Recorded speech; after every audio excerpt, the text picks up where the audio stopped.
So what do we do? I asked. First, Angela said, you do nothing.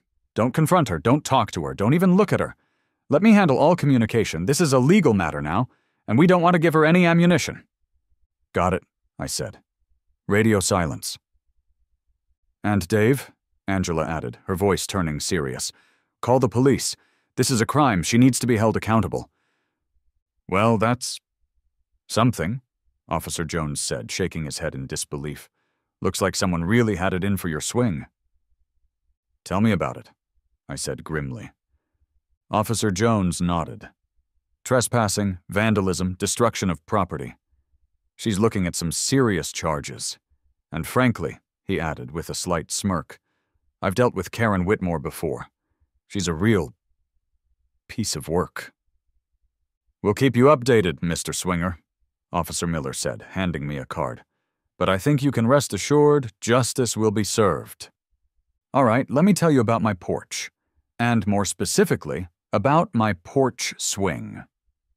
See, I'm a simple guy. Dave Swinger's the name. I like my coffee strong, my music classic, and my afternoons relaxing. And there's no better place to relax, in my humble opinion, than on a gently swaying porch swing. This wasn't some flimsy plastic thing.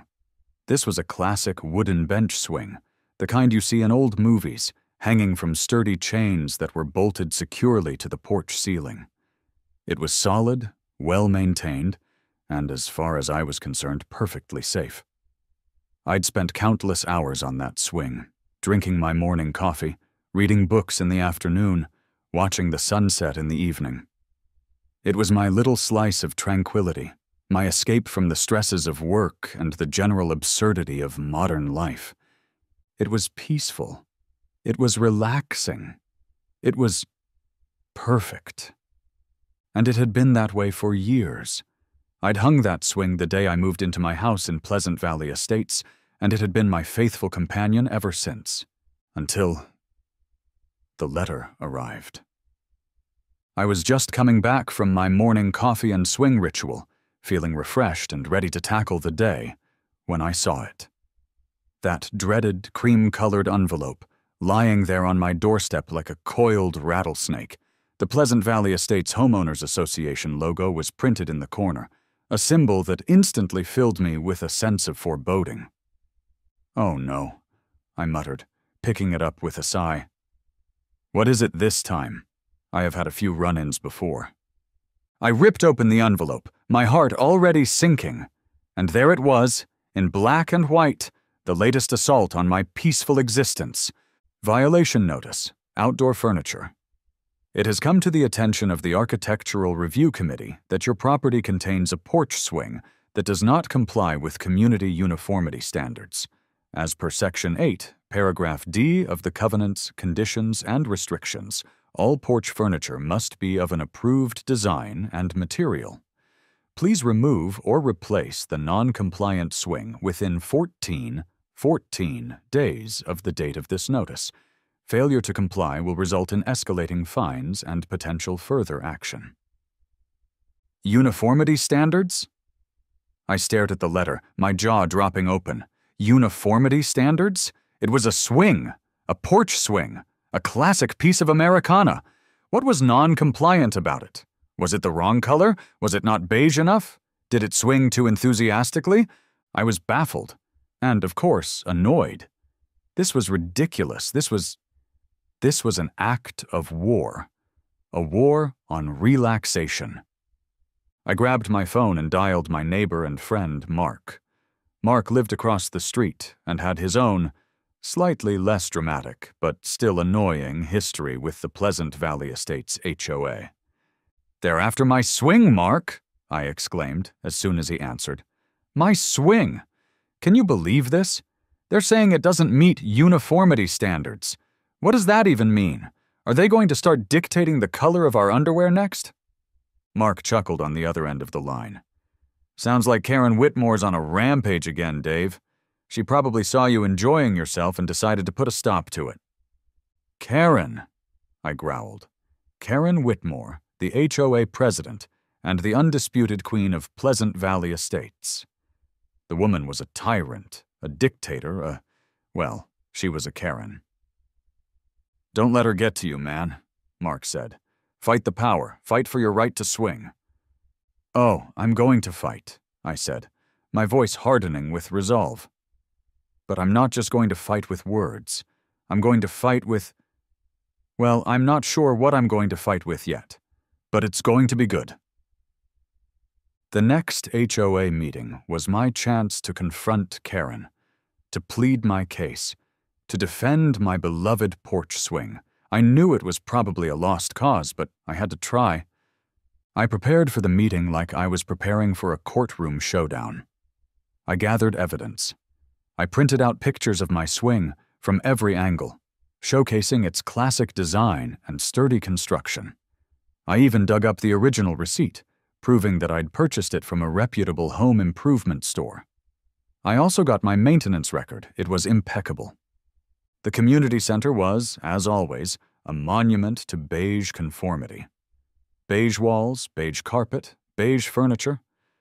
The only decorations were a few framed pictures of Pleasant Valley estates, showcasing its perfectly manicured lawns, its identical houses, and its distinct lack of, well, anything interesting. And then she walked in. Karen Whitmore, the HOA dictator herself. She took her place at the head of the table, gavel in hand, and surveyed the room with a look of barely concealed disdain. "Good evening, everyone," she said, her voice sharp and clipped. "Let's get straight to business. We have a situation to address." She clicked a button, and a projector flickered to life, displaying a PowerPoint presentation. The title slide read, "Maintaining a consistent and aesthetically pleasing environment in Pleasant Valley Estates, a guide to compliance." I groaned inwardly. This was going to be a long night. Karen launched into a lecture about the importance of curb appeal, property values, and creating a cohesive visual aesthetic. She showed slides of approved porch furniture, wicker chairs, wrought iron benches, and anything that looked like it belonged in a retirement home. It was a parade of blandness. And then she got to my porch swing. A picture of my swing flashed on the screen, my beautiful, classic wooden swing hanging peacefully on my porch. The caption read, "Exhibit A, Non-Compliant Outdoor Furniture." Non-compliant? I almost choked on my own outrage. "As you can see," Karen said, her voice dripping with venom, "Mr. Swinger's porch swing is, well, it's simply unacceptable. It looks old and unstable. It could be a safety hazard. We can't have children getting hurt because of a rickety old swing." She paused for dramatic effect, letting her words sink in. "Our neighborhood must maintain a refined aesthetic. This thing is an eyesore. It clashes with the overall look and feel of our community." I stood up, ready to defend my swing with the passion of 1,000 swinging enthusiasts. "Karen," I began, trying to keep my voice calm and reasonable. It was a Herculean effort. "With all due respect, my swing is not old and unstable. It's in perfect condition. I maintain it regularly, and it's perfectly safe." I pointed out that other houses in the neighborhood had rocking chairs, benches, and various other forms of outdoor furniture. "And besides," I added, "the HOA rules don't specifically ban porch swings. They just say they have to be approved." I even, in a moment of desperation, suggested I could paint the swing beige to make it blend in with the, refined aesthetic of Pleasant Valley Estates. Karen just stared at me, her expression unyielding, her lips pursed in a thin, disapproving line. "The rules are clear, Mr. Swinger," she said, her voice as cold as ice. "Your swing does not meet our community standards. It must be removed or replaced with an approved model. We are striving for a cohesive look, a sense of uniformity. Your swing disrupts that uniformity." Uniformity? I wanted to scream. This wasn't about uniformity. It was about control. It was about Karen Whitmore's obsessive need to dictate every aspect of life in Pleasant Valley Estates, down to the type of furniture people were allowed to have on their own porches. As I sat back down, defeated but not broken, a new idea began to take shape in my mind. A dangerous idea. A rebellious idea. An idea that involved taking Karen's precious uniformity and turning it on its head. I spent the next few days trying to figure out my next move. I knew I needed a way to fight back. I researched. Option 1 was to appeal the HOA's decision. I could gather more evidence, write a formal letter, and present my case to the board again. But, knowing Karen, that seemed like a waste of time. Option 2 was to replace the swing with something approved. I looked through the HOA's list of acceptable porch furniture. It was all beige wicker and wrought iron. Ugh. I am not giving in, I declared to my empty living room. It was then I noticed it. My neighbor had put up a new decorative item, an art piece. It can't be. It can't be that simple, can it? I thought. I pull out the HOA guidelines again. I will get her back, legally, but my thoughts of fighting back, legally, was put on hold, because my next discovery wiped away any thoughts other than pure rage. I woke up early the next morning. I usually start my day with a cup of coffee on the swing, but this morning, something felt wrong. I stepped out onto my porch, expecting to see my beloved swing gently swaying in the breeze. Instead, I saw nothing. My porch was empty. The swing was gone. I stood there, frozen, my coffee mug halfway to my lips, my mind struggling to comprehend what I was seeing. It was like a scene from a bad dream, a surreal, unsettling vision of porch swinglessness. "What the?" I muttered, my voice barely a whisper. And then I saw the damage. It wasn't just that the swing was gone, it was that it had been destroyed. The chains, once strong and sturdy, were cut, dangling uselessly from the porch ceiling like severed limbs. The wooden bench, the one I'd spent countless hours sanding and staining, was cracked in half, lying on the porch floor like a discarded toy. The scene was a picture of porch swing carnage, a brutal massacre of wood and metal. First, I felt shock, a numb, disbelieving shock that made it hard to even breathe. Then, the shock gave way to heartbreak. That swing wasn't just a piece of furniture. It was a part of my life, a symbol of relaxation, of peaceful mornings and quiet evenings. And then the heartbreak turned to fury, a cold, burning rage that made me want to scream, to yell, to do something drastic. This wasn't an accident. This wasn't a random act of vandalism. This was personal. This was Karen Whitmore. That witch! I roared, my voice echoing through the empty, swingless porch. She actually did it! She destroyed my swing! And then I saw it. A small, white piece of paper, crudely taped to one of the broken pieces of the swing bench.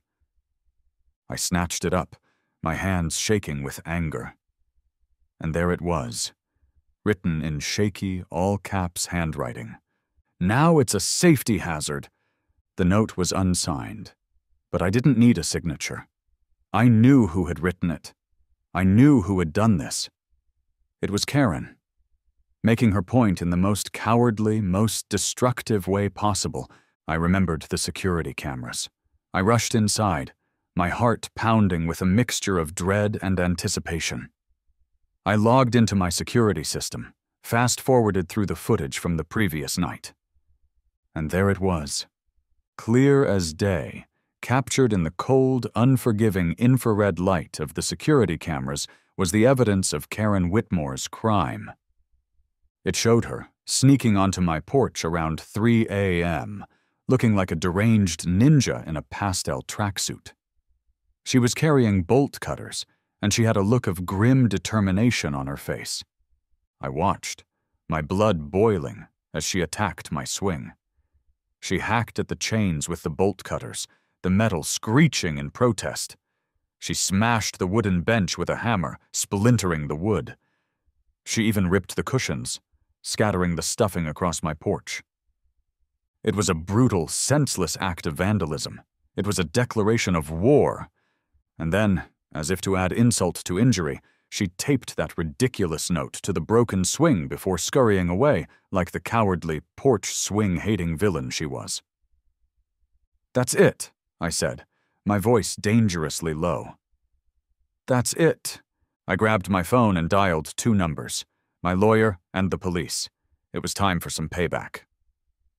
My finger hovered over the call button, my lawyer's number already dialed.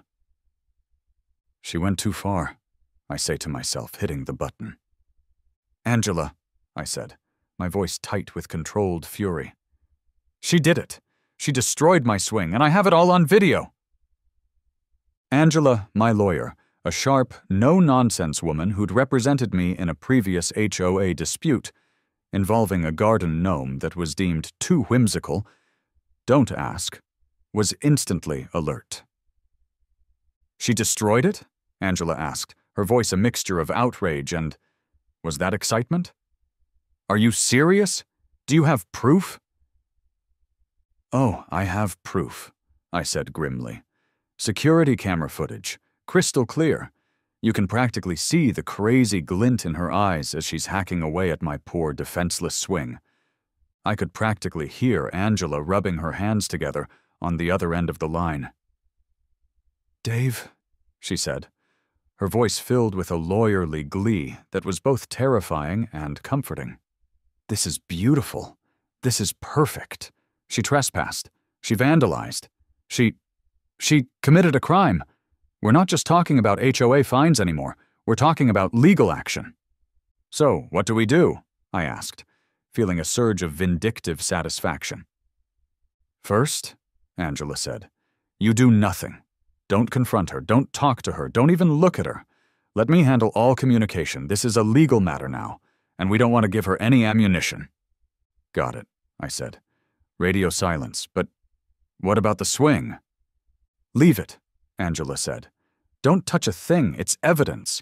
We'll get pictures, we'll document everything, and then we'll sue her.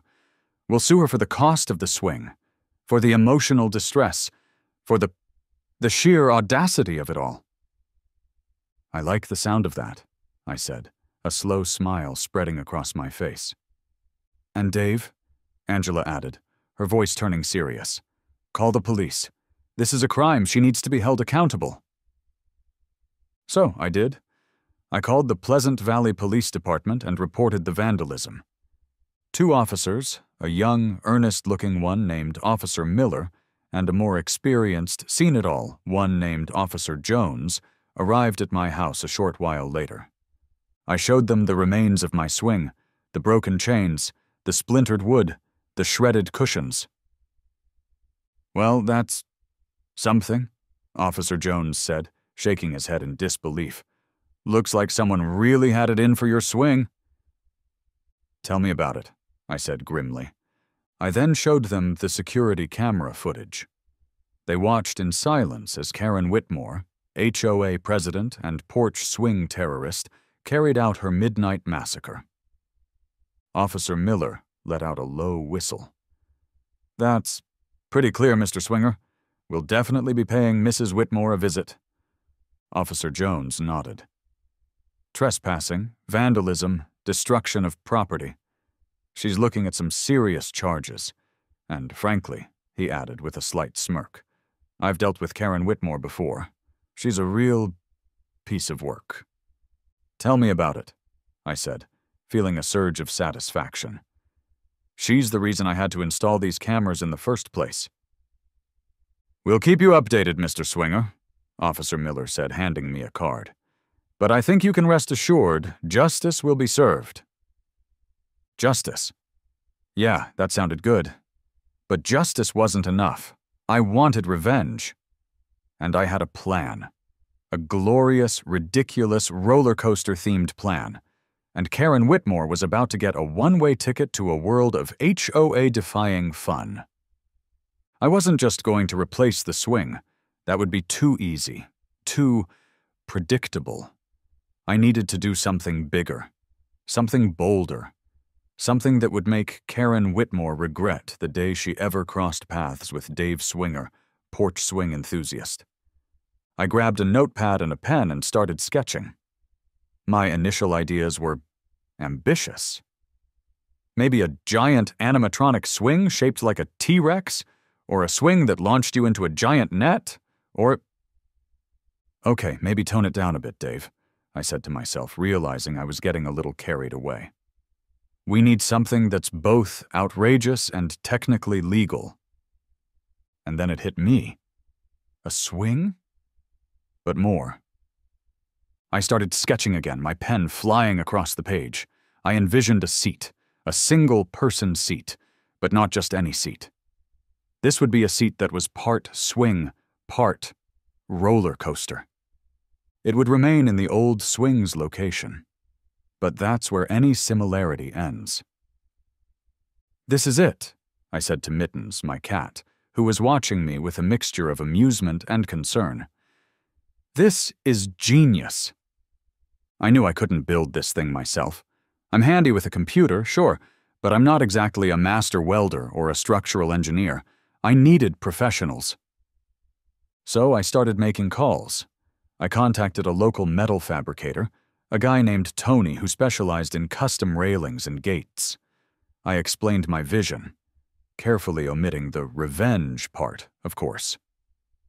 So you want a swing that's also a roller coaster? Tony asked, his voice laced with confusion. Exactly, I said. Think pendulum, but with a roller coaster seat. And it needs to be rock solid, safe enough for a kid, but sturdy enough to hold, well, me. Tony chuckled. All right, Mr. Swinger. Sounds like a challenge. I like it. Next, I needed a structural engineer. Someone to make sure my crazy contraption wouldn't collapse the first time someone sat in it. I found a guy named Bob, who had experience designing playground equipment. So, you want to build a... what, exactly? Bob asked, looking at my sketches with a raised eyebrow. It's an interactive art installation, I explained, trying to sound as serious as possible. A fusion of kinetic sculpture and, recreational seating. Bob just nodded slowly. Right. Okay, well, as long as it meets all the safety codes, I don't see why not. With my team assembled, it was time to get the necessary permits. I'd learned my lesson from the past. No more cutting corners. No more giving the HOA any excuse to shut me down. I went down to the city planning department, armed with detailed blueprints, engineering schematics, and a very innocent expression. I'd like to apply for a permit to install a custom-built seating structure on my front porch, I said to the clerk, trying to avoid using the words swing or roller coaster. The clerk looked at my plans, blinked a few times, and then said, well, this is unusual, but as long as it meets all the building codes, I don't see any reason to deny it. Permit secured. Victory number 1. The construction process was interesting. The old swing supports were torn down, hauled away. A sturdy metal frame was erected in its place, anchored to the porch ceiling with heavy-duty bolts. The curved metal rail, custom fabricated by Tony, was carefully installed. The seat was attached to the rail, and the whole structure was tested, retested, and tested again to ensure it was absolutely, positively safe. And then, because I'm all about the details, and because I wanted to leave no doubt about who had inspired this whole project, I added one final, glorious touch. I commissioned a custom-made sign, a decorative wrought iron sign that I had installed directly above the roller coaster seat. It read in bold, playful letters, Karen's Wild Ride. Because why not? It was the perfect finishing touch. A permanent reminder of the woman who had inadvertently sparked this whole crazy, wonderful creation. My porch was no longer just a porch. It was a statement. It was a rebellion. It was Karen's Wild Ride, and it was ready for its grand opening. The roller coaster seat was finished, and it was glorious. It was a masterpiece of engineering, a testament to my and Tony the fabricator's and Bob the engineer's ingenuity, a symbol of defiance against HOA tyranny, and, let's be honest, a giant, swinging middle finger to Karen Whitmore. And, of course, there was the sign. Karen's Wild Ride, hanging proudly above the seat, a constant, glittering reminder of the woman who had inspired this whole crazy project. Neighbors, predictably, were stopping by to stare. Some were in awe, their jaws dropping at the sheer audacity of the thing. Others were amused, chuckling at the absurdity of it all. And a few, I suspect, were a mixture of both, wondering if I'd finally lost my mind. "You actually built it," Mark said, shaking his head in amazement. "You actually built a roller coaster on your porch."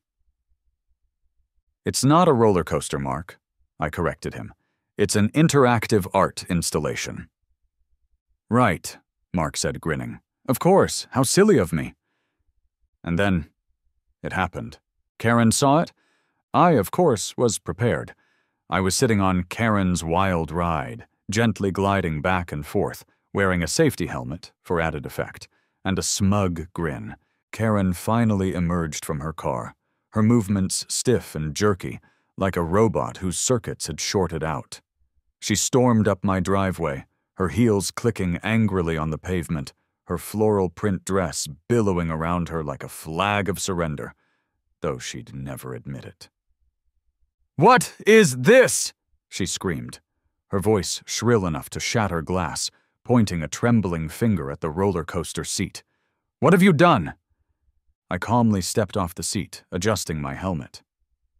"Oh, this, Karen?" I said, my voice dripping with mock innocence. "This is my new art installation, a custom-built, interactive relaxation exhibit, if you will. It's a fusion of kinetic sculpture and, functional seating." I gestured towards the sign. "I've even named it in your honor. Karen's Wild Ride. Catchy, don't you think?" Karen sputtered, her face turning a shade of red I'd previously only seen on fire hydrants. This is insane," she exclaimed. "This is a mockery.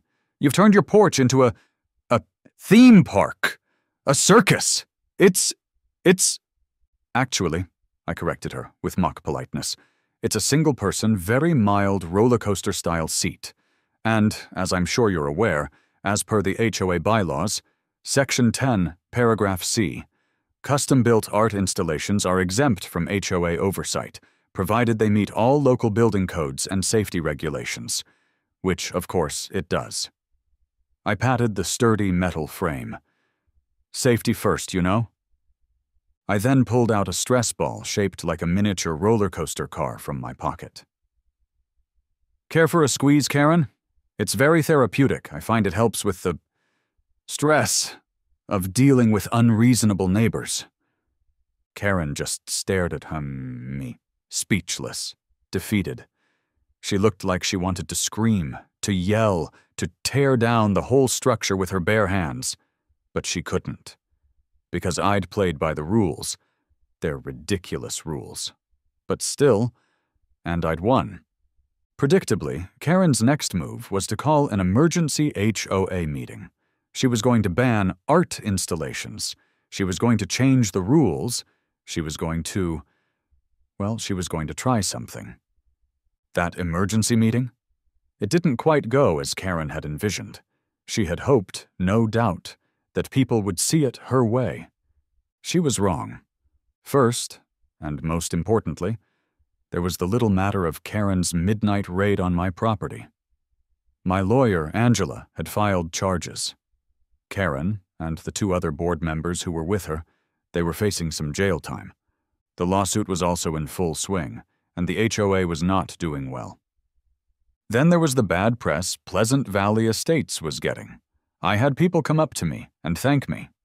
So when Karen called the meeting, she did not count on the community coming out to support me.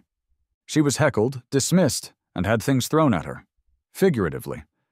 Karen's time had come. It was over for her. She was removed from the board by a vote. She was fined heavily by the courts. And she put her house up for sale and left. I hear she went somewhere without an HOA. Me? I kept Karen's Wild Ride, and I still take my morning coffee on it. And when new neighbors moved in across the street, and they came to ask about the contraption on my porch? It's a long story, I explain. It started with a simple porch swing, a power-hungry HOA president, and my desire to never let anyone tell me what I can or can't do on my own property. Oh, and I am thinking of teaching classes. How to deal with your HOA. I think it would be popular.